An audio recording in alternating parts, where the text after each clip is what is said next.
Hello everyone, good evening, जय माता दी। कैसे हो आप सब? आई होप सब बढ़िया होंगे। तो जी वेलकम है आपका हमारे इस न्यू व्लॉग में और हमारे यूट्यूब चैनल व्लॉग्स बाय कोमल में। मैं आ गई हूँ फिर से एक और न्यू व्लॉग के साथ।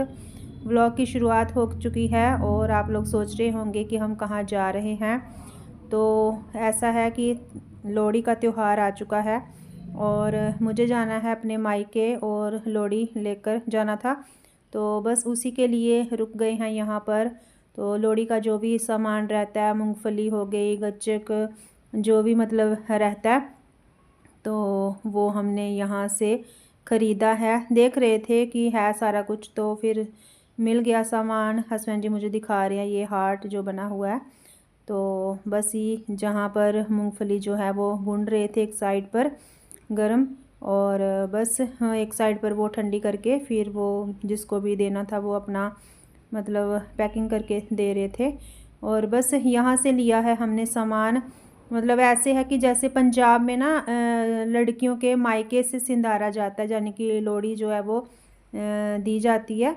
और हमारे जम्मू में ऐसे है कि लड़कियां अपने मायके लेकर जाती हैं, अगर उनको दिन त्यौहार कोई कुछ करना होता है ना, तो फिर लड़कियां लेकर जाती हैं। जैसे अपने जो भी भाई वगैरह होते हैं मायके जानी, जब भी जाते हैं लोहड़ी पे तो फिर वो कुछ ऐसे लेकर जाते हैं जो सामान लोहड़ी का रहता है। तो वही हम भी ख़रीद रहे थे, काफ़ी टाइम बाद वैसे हमें मौका मिला। नहीं तो ऐसे होता है कि दिन त्योहार ना भी करने को आते ही नहीं है, कभी कुछ हो जाता है तो कभी कुछ। तो बस जी इस बार थोड़ा सा सब बढ़िया था, सुख शांति थोड़ा सा मतलब निकल गया अच्छे से। तो बस मुझे भी फिर फ़ोन आ रहा था, मेरे भतीजा भतीजी भाभी सब फ़ोन कर रहे थे कि आओगे कि नहीं। तो फिर हमने सोचा कि चलिए थोड़ा मिलके भी आ जाएंगे और जो त्यौहार है वो भी थोड़ा सा हो जाएगा। नहीं तो मन में ऐसे रहेगा कि लोहड़ी थी तो और हम गए नहीं, तो मन भी थोड़ा उदास होता है ना, फिर दिन त्योहार पे लगता ही है। तो फिर सोचा कि चलो जाकर आते हैं। और लोहड़ी का दिन जो होगा वो तो हमारा घर पे ही आकर होगा फिर। और बस जी हमने ले लिया है यहाँ से जो भी लेना था हमें सामान और चल दिए हैं। और इतनी खुशी मन में होती है ना जब कोई दिन त्यौहार होता है, हम अपने मायके जाते हैं तो सबसे बड़ी ये खुशी होती है कि चलो दिन त्यौहार हमें अच्छे से आ गया। तो इतना ही काफ़ी है। आजकल तो दिन त्यौहार भी कहाँ मनाने को मिलते हैं, कोई ना कोई कुछ ना कुछ लगा ही रहता है। तो सामने देख रहे हैं सूर्य देवता, दर्शन हो रहे हैं उनके। और यहाँ पर हम अपने गांव की साइड आ चुके हैं। और जैसे ही हम गांव में आते हैं ना, तो जो गांव का एरिया होता है एकदम हरियाली से भरा हुआ, तो इतना अच्छा लगता है ना यहाँ आकर। कहीं भी गांव में चले जाएं, हम मेरे ससुराल जाते हैं तो उधर भी ऐसे ही है। जब गांव की तरफ निकलते हैं तो एकदम हरा भरा सा दिखता है चारों ओर, जहाँ तक नज़र जाती है ना हरियाली ही दिखती है हमें। और बस यहाँ पर हम पहुँच चुके हैं, मेरे मायके का जो गांव है, तो ब्रिज पे। और जैसे ही हम गांव के अंदर एंटर होते हैं तो सामने दिखता है मंदिर। और मेरे हस्बैंड जी जा रहे हैं, वो जैसे ही घर पहुंचे थे तो उन्होंने पूछा मेरे भाई के लिए, तो वो अपना यहाँ पर बांधते हैं पशु वगैरह गाय वगैरह। तो फिर वो चल गए थे, भाई से मिलने गए थे उधर। तो बस ये है कुछ जहाँ का एरिया हमारे मायके का। और बड़ा अच्छा लगता है, देखिए चारों तरफ हरियाली हरियाली दिखती है। और बस यहाँ पर हमने अपना बचपन जो है वो बिताया हुआ है। और जहाँ पर ही सामने आगे बेली बोलते हैं हमारे, तो पशु वगैरह जहाँ पर बांधते हैं अलग से, मतलब यहीं पर रहते हैं वो। तो जहाँ पर भाई ने जलाई हुई थी आग, तो हस्बैंड जी फिर वो सेकने बैठ गए थे क्योंकि इतनी ठंडी हो रखी थी कि पूछिए मत। और गाय वगैरह यहाँ पर बांधी हुई है, तो दूध निकालने के लिए आया था मेरा भाई यहाँ पर। और बस फिर ये लोग बैठ गए थे, थोड़ा सा क्लिप इन्होंने शूट की।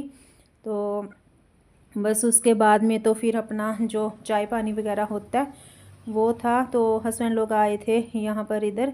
और जहाँ पर मतलब गाय बांधते हैं ना, तो वहाँ पर भी उन्होंने आग इसलिए जला दी थी कि ताकि जो गाय हैं तो उनको ठंडक वगैरह ना लगे, थोड़ा सा गर्माहट रहे।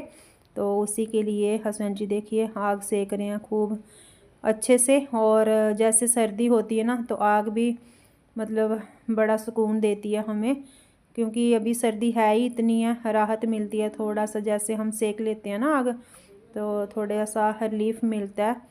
और बस जो गाय का रहता है, ये पो बोलते हैं हमारे, तूड़ी पंजाबी में बोला जाता है इसको, वो लगा रखी है यहाँ पर। और बस कुछ इस तरीके से अपना जो गांव का रहन सहन होता है तो अच्छा लगता है। जैसे गायें वगैरह रखी होती है ना तो घर का दूध होता है, तो मतलब घर के दूध में से घी भी निकलता है, दही सब कुछ चलता है आराम से। तो हम तो जहाँ पर रहते हैं वैसे दूध वाला आएगा तो हमें दूध मिलेगा, दूध वाला नहीं आएगा तो नहीं मिलेगा। अगर वो एक दिन पहले हमें बता देता है तो हम एक्स्ट्रा ले लेते हैं, अगर वो नहीं बताएगा तो हम कहाँ से ले पाते हैं।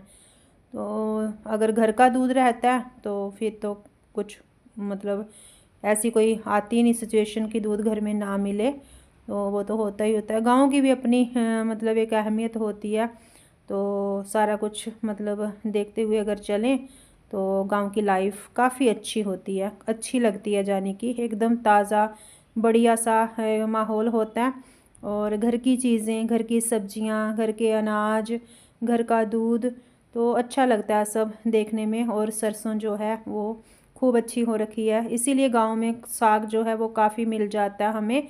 मैं तो ज़्यादातर सर्दियों में साग यहाँ से ही जाता है मेरा, अगर हम आते हैं तो ले जाते हैं, अगर कोई आता है वहाँ से तो साग हमारा जो वो आ जाता है। मैंने मुश्किल से एक बार ही साग लिया होगा सर्दी में, तो सरसों का साग तो वैसे इधर से आ जाता है। और देखिए सब्जियाँ कितनी लगी हुई हैं यहाँ पर, आलू वगैरह लगे हुए हैं, और कितनी दूर तक आपको सब्जी सब्जी दिख रही होगी। तो यही गांव की मौज है अपनी, कि जो शुद्ध ऑर्गेनिक सब्जियां होती हैं ना, मिलती हैं ना, तो वो बढ़िया मतलब एकदम रहती हैं। और बस इसके बाद में हस्बैंड जी आ गए थे घर में, तो बस हमने अपना जो आगे का था काम तो वो फिर किया, निपटाया अपना। और गांव का एरिया है जो, वो मैं सारा तो नहीं दिखाया आपको, लेकिन फिर भी जितना हो सकता है थोड़ा सा एक मतलब आपको झलक सी दिखाई है। तो गांव में जब आते हैं तो ऐसी चीज़ें मिलती हैं, मतलब देखने को ऐसा मिलता है एरिया। जहाँ पर साग काट रहे थे हम, मैं और मम्मी।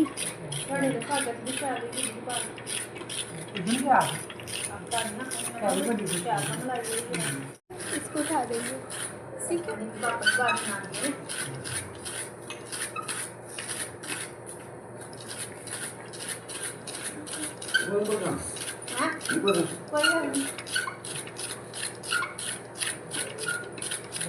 वो बनाया था जो भेजा नानी जी बड़ा स्वाद था। वो भी थोड़ा चाय थोड़ा ले ले मुझे नहरा उधर नहीं पीसा, ये नहरा साग बड़ा 2 बजे इंदा साडे हां मैं नहीं आने तो खुद या खाई थी थोड़ा मेरा रोना करना कर देना वाला लोग के जरे मन मैं करी मैं थोड़ा नहीं है बड़ा उन्ना बोले ना जन 2 बजे थोड़ा साग बजे 2 बजे इंदा मूली है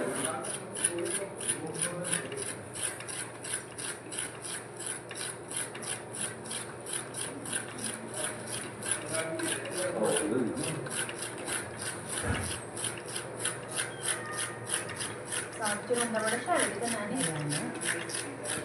मैं भी कल सोचनी हाँ भला लैके टोका, फिर मेरे लिए साग ज़्यादा आंदा खड़ा सर्दियों किधरों जंदा तो साग पीता जंदा नहीं जाना टोका थोड़ा कदे कुछ एक दो बार पीती है भी कुछ ना पौधे ज़्यादा हो फिर होंगे नहीं। तो जी हमने साग यहाँ पर कट कर दिया था, और बस इसके साथ साथ आपने सुनी हमारी बातें, जो कि हम अपनी डोगरी लैंग्वेज में बातें कर रहे थे। और बस ये कुछ ऐसा है यहाँ का व्यू, आगे पीछे का थोड़ा सा दिखाया है आपको, कोशिश की है बस थोड़ी सी झलक अपने गांव की दिखाने की। और बस उसके बाद में खाने पीने की तैयारी होने लगी थी। यहाँ पर बन रहे थे हमारे क्यूर, तो ये हमारा जो डोगरा कल्चर है ना यहाँ का, तो क्यूर जो है वो बनाए जाते हैं स्पेशल जब कोई आता है। तो मम्मी जी बना रहे हैं यहाँ पर क्यूर, मैदा घोल लिया था उन्होंने, जो मैंने आपको दिखाया ना पहले बैटर, वो मैदे का ही बैटर था। तो बस इस तरीके से घी में क्यूर जो हैं वो बनाए जाते हैं, डीप फ्राई होते हैं। और जब कोई मेहमान आता है तो इस तरीके से खातिरदारी की जाती है हमारे यहाँ पर। और बस जी, अपने इस व्लॉग का भी मैं यहीं पर करूँगी एंड मिलूँगी आपको एक और न्यू व्लॉग के साथ। मेरा आज का ये व्लॉग अगर आपको अच्छा लगा हो, लाइक करें, शेयर करें। चैनल पर नए हैं तो चैनल को सब्सक्राइब करें और कमेंट में ज़रूर बताएं कि वीडियो आपको कैसा लगा। तो okay ji, till then bye bye, take care, जय Mata Di and thanks for watching. और फाइनली क्यूर जो हैं वो हमारे यहाँ पर बन चुके हैं। तो बस जी, हम खाते हैं गर्मा गर्मा क्यूर। आप कीजिए वीडियो एंजॉय।